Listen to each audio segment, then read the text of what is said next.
Welcome to Figure That Game Out, Part 4, Negotiation. We both move forward.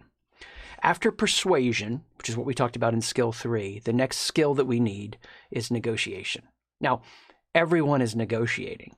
Whether or not you think about it in terms of sitting in a boardroom, this high-end, high-pressure challenge experience that you've got to wrangle somebody to get a deal that you're excited about, or you really do understand how much this is a part of our lives every day. The conversations you're having with loved ones, the conversations you're having with friends, the conversations you're having with people that you're connected to. We're all negotiating. Now, I'm going to tell you this statement. It's in your notes there. We tend towards extremes of being too passive or too aggressive. So if you tend to be too passive in negotiation, you're not really appreciating how much it's always happening around you. If you tend to be too aggressive, well, let's just say, I'll let you guess which way I was influenced as I was raised to become. I'm in the Middle East. It's like, I'm like 21 years old. I'm on this trip. And I walked down this crowded marketplace, this busy road, not busy road, walkway, just tons of people, tons of stands, everything you could imagine, like some kind of movie moment. And I want to buy this thing from this guy. Now, over there, for them, negotiation's a game. It's a sport. You play along. And I know that. And so I'm having fun with this guy. And I'm trying to bring the price way down. And he's yelling at me. And I'm being passionate back. It's all a game. And I walk away from him. And I hear him yelling in this crowded marketplace. And I turn around and I come back and I buy it. And I felt amazing. It felt so much fun. So I had a different mindset than a lot of people did early on in the sense of like, I embraced the challenge. Now, there was a dysfunction in my mindset. I'm going to share that with you in a minute. But when my wife and I first got married, I mean, we've been married 20 years and I remember she'd buy something in the department store clothes-wise. And I'm like, did you just try to get 5% off? Just ask them. Like, hey, is there any way I can get 5% off this? Weird, crazy things that you're always trying to ask and get that deal on and finagle on. And, you know, for me, I don't have the energy to be that way about it anymore. But that is how I approached it. I was on the too aggressive spectrum. I mean, even as our kids were getting older and going places and staying places and teenagers, you know, wanting more time, you know, they're calling mom and asking her. And I'm always like, make them name the terms, make them name the terms, make them name the time. So I've definitely taken it too far. But whether you're too passive or too aggressive, what we're going to walk through are 3 simple actions that you can take. They're going to change how you have these moments in these conversations. You're going to see them in the big and the small. Now, before we get into it, we've just got to understand that for most people, what they don't get is that they falsely value tactics over mindset. So whenever I'm talking to people about negotiation, and I would say if I rank the top 5 things that people ask questions about in regards to the work that we do, obviously at the high level, we're doing decision making and functional healthy relationships and the clarification of mission. But negotiation comes up all the time because this is just a part of our lives. Now, here is what's dysfunctional. Most people, and this is in your notes, approach negotiations from a short-sighted mindset and manipulative tactics. So they want to know the tactics that are going to help them win, so it becomes manipulative, and the mindset is very short-sighted. And I'm going to solve both of those for you today. There's tons of books on negotiations. There's tons of content out there. I can remember being on planes in my 20s, flying places and looking in the back of the magazines, the airline magazines, and have these negotiation seminars and had this guy in this really like expensive French suit. And I'm like, he must be amazing at negotiation. I need to learn from him. I'm telling you that there is so much that's overdone in this space. Number 1, simplest place to start. Don't negotiate with people you don't like. Don't negotiate with people you don't like. Now, I want to clarify because some of you might have been in situations where you didn't like somebody and they were raising something in you in regards to your insecurities or vulnerabilities. That's not what I'm talking about. For you guys that are here in this course, you're OG. You've been through Figure That Shift Out. You understand that anybody raising something in me is a clue and a signal to the awareness of where I can grow and become more healthy and whole. So I'm not talking about somebody that just raises something in you that you don't like and it shows a vulnerability or insecurity. I'm talking about when you get those feelings. You know, you're like, ooh, I can't explain it, but there's something I don't like about that guy. There's something about her. It just doesn't sit right with me. That's what I'm talking about. Now, if you'll just stop being in negotiations with people that make you feel that way, you'll solve for yourself a ton of the problems that people have all the time. I mean, people get in relationships, long-term partnership spouse relationships, where they're not happy because they didn't know who they were. They didn't know who that person was. There was something off. And so now they're constantly in negotiation with somebody that they don't like. Now that's really sad. And I would never hope that for you. But do you know, while that may not happen a ton in marriage spouse relationships, it happens all the time in business. People make compromises all the time, and they are willing to enter into negotiations with people that give them that, I don't like it. Why? Because they're convinced, they have a short-sighted mindset, that person will help them accomplish their dreams. They're going to help me get to my sales quota, where I'm trying to get for the quarter. They're going to help me hit that income level. They're going to help us get into this new industry or this marketplace. I'm going to get this space finally that I need for my business. And here's what happens, and this is the statement there under the notes. You'll end up putting your dreams in the hands of other people. When you negotiate with people that you don't like, and it's not coming from a place of insecurity, when you negotiate with people you don't like, you end up putting your dreams in their hands. It's short-sighted. Now, here's the thing. If you wouldn't take a road trip with them, why would you want to be in business with them? You say it's just one deal. It's short. It's not a long time frame.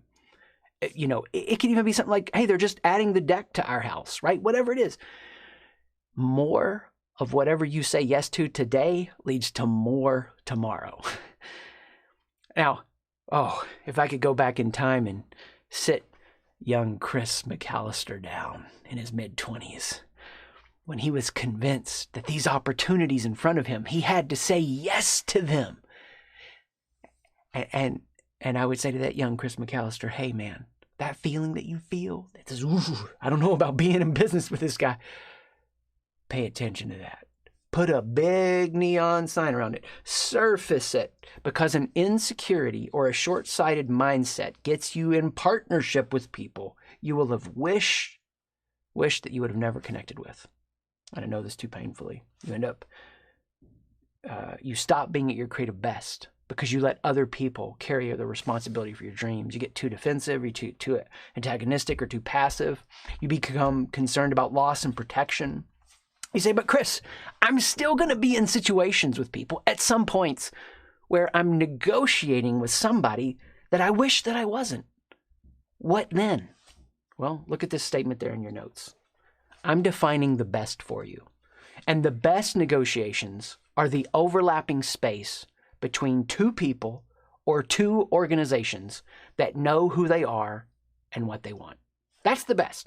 The best negotiations happen between two people or two organizations that know who they are and what they want. And then they combine to make something, and here's the word for your notes there, new. They combine to make something new. It's okay, Chris, I get it. That's the best. That's what we want. Well, by setting the standard for what the best is in your life and saying, I don't want to sink below this, I don't want to go below this, you start to open up the vision for what could be the norm, what should be the norm. You say, but Chris, well, what do I do when I get into that place? I get it. We're going to have it happen. Number 2, here's what you do. This is for all negotiations, even the ones where you're in where you aren't really a fan of who you're in conversation with. Number 2, look for what you can give, not just get. Look for what you can give, not just get. This is going to sound simple, and we're about to get deep into principle. I was like, mid-20s, buying our first family minivan, and I wish I could tell you that I was more evolved than this. I wish that I could, but I am. I'm Chris McAllister, and I learned simple things in painful ways. I feel like that's the byline of my life. Things that I could have already known or should have already known. But hey, here we are. So I buy a minivan from a friend. Okay. Another friend, a mutual friend, comes to me, goes, man, so-and-so said you really raked him over the coals on that. Chris just pushed so hard on this deal. And he said this to me, very direct. He goes, Chris, maybe you could be more win-win.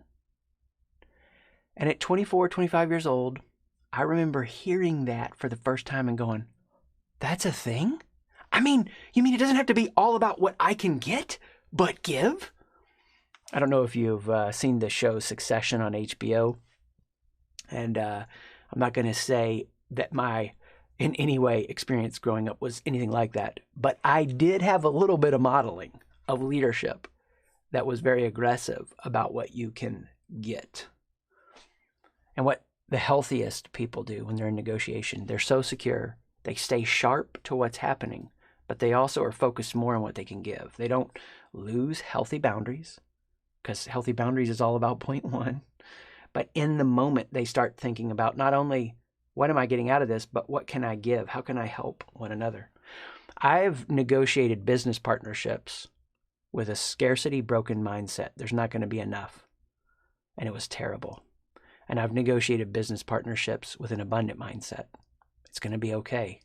And they went amazing. Now that takes two amazing humans. But even if one human breaks down, the other one can still transcend. How are we going to do that?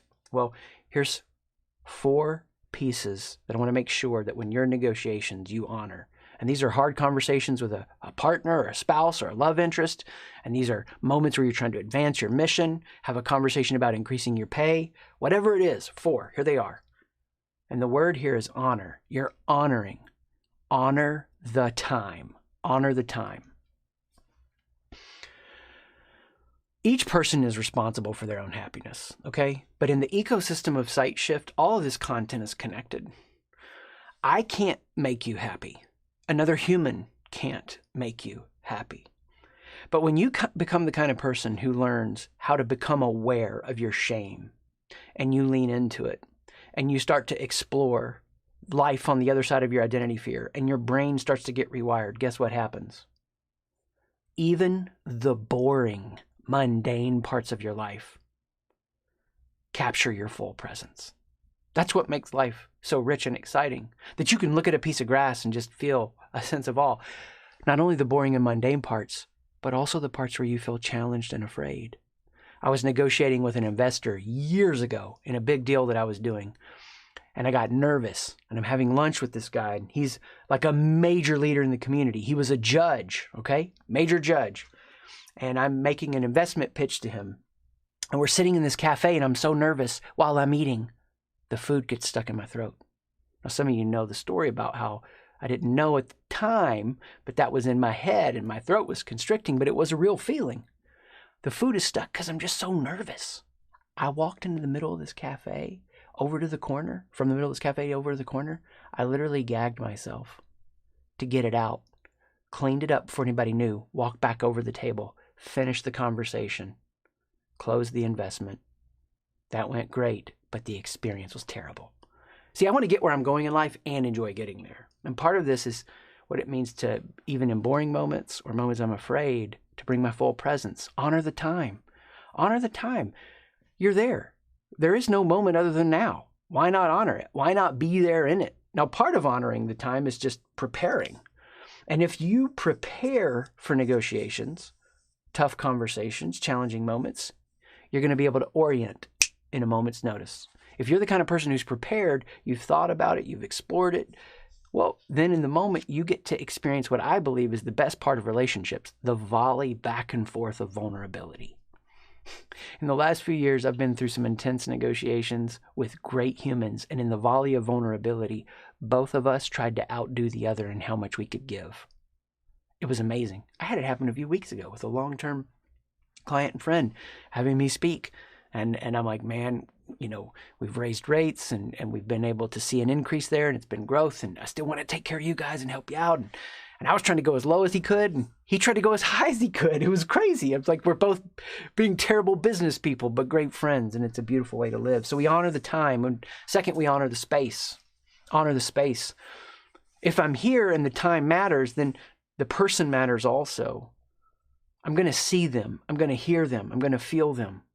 Full presence. Why not? Don't be distracted. Don't be rushing off to the judgment. State back. What I'm hearing you say is, you may have heard them correctly. Help them feel known. Can you tell me more? Honor the face. Honor the face. Now, I covered this in the last skill, but I want to tie it back in just real quick. We talked about this in persuasion. What's their face giving you? Give it back. Are they giving you something of matching an emotion, matching an energy, a direction? And then honor the process. Honor the process. It's not all just always one and done. A hard conversation with a partner, love interest, or spouse, a challenging business conversation. There are all kinds of tips that fit in this space, like when you're working for something that's a big deal and you go, hey, that's good, but how can we do better? Or you need more time. Hey, I need to talk to my partner. Whatever that is, give yourself what you need. Give them what they need. Let that process play out. Now, the best way I could give you a sub-conversation to take you to a very advanced level in honoring the process is a course in the Academy called Figure That Win Out. At the time you watch this, it'll probably be available to the public. We're using that to help and train our certified coaches. So as a part of this ecosystem, that's a model that you walk through in asking people questions that our friend Jimmy Roris came up with, and it's an amazing model. So note that as you grow, okay? So at the beginner level, don't get in negotiations with people that you don't like. At the pro level, you are looking for what to give, not just get. Okay, here's the master level. I get chills at this level. Third point, get beyond low-level tactics to the highest principle. Stand in the, here's the phrase, electric middle of both and rather than either or, and reap the creative rewards. Reap the creative rewards. Here's what I mean about this idea of the electric middle. All of the stuck points in our decision-making, thinking, and negotiations happen because we get stuck between an either or binary. That's what is the limiting factor on all of our thinking, the development of our intelligence, our awareness, our health, our growth, our leadership. I'm so passionate about this. This is one of the 5 values of SightShift as a whole. We guide from paradox. We stand in the electric middle. I am both terrified to be on camera right now, pouring my soul out to you, and I am excited to do it. It is the both and. All the good stuff happens in the both and. And what's happening in a true, pure, beautiful negotiation moment is this both and. Now, I want to go deeper into this both and with you for just a second. Before I do, let me remind you of the shallow way that most people approach the game of life. It's amazing to me the number of times I've been in negotiations with co-founders and founders of companies where we're trying to walk through a situation that's tough. And people are willing to leave the company and give up equity and money if they can maintain a title. Now, why in the world would they ever do that? Well, because it's how they're playing the game. And they're playing a game that I don't care about. See, most people explain negotiation through, and this is in your notes there, through game theory. So you're seeing a lot more talks and books come out on game theory and have over the last few years. And they usually define the games this way. There are either cooperative, non-zero games or competitive, zero-sum games. In other words, cooperative, we've got an infinite amount, or competitive, there's a limited amount. I want you to understand in negotiation, in vision making, even if resources are fixed, game theory is not best explained by saying it's either cooperative or competitive. Instead, it's both and. Yeah, there are fixed resources of time and energy and money and all of the different resources we can imagine, but vision is unlimited. And if we can understand at a visionary level what it means to play this game, then we'll get this deep idea. The pie isn't a fixed pie. You haven't done your work in that negotiation until you're understanding that this pie is not a fixed pie. Now remember, there are 3 types of games we play, and then I want to talk about electric middle, and then we're going to be done. Number 1, letter A there in your notes, people play status and approval games. Status and approval games. So I'll give up impact, income, and fun if you just let me keep this title. What is that? That's a passive identity. In other words, I'm saying to the world, tell me who to be. A lot of other people beyond that are playing rebellion games. You can't tell me who to be. That's an aggressive identity. And I covered this in an earlier section to figure that game out. Last, this is the kind of game we want to play. This is where we stand in the electric middle of cooperative and competitive games at the same time, and this keeps us at our absolute best in negotiation. I want to play vision and desire games. Vision and desire games. I'm learning who I am and what I really want.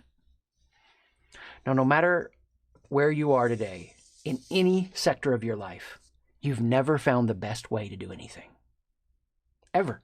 That's why if the Middle East were to call me based on this teaching today, if word got out, and they said, Chris, we heard the teaching on negotiation. Will you come negotiate peace in the Middle East? What would a ton of people around me say? You can't do it. It's never been done. They've tried for too long. Well, there's always a better way. You've never found the best way to do anything. I'm not saying it's easy, but I'm saying this. When you have the mindset that you understand you can't split up or divide infinity, there is no fixed pie.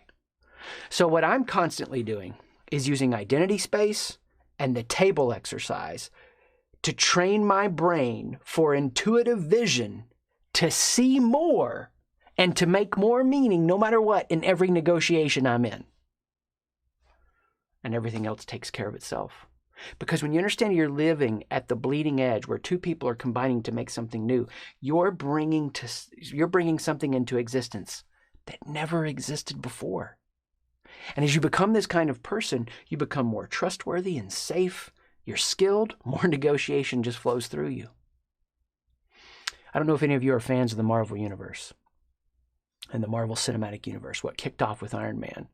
I found it amazing how they turned this film franchise into such a worldwide phenomenon. But what's most powerful to me, at the end of the whole Avengers saga, the storyline, there were really only two characters. Only two characters. Thanos and Doctor Strange. Thanos was playing a long game. All the other characters were reacting in the present to what he was doing. But one character, Doctor Strange, stood in the electric middle of the both and, not committing to any specific timeline, but contemplated all timelines to play just a little bit longer game than Thanos.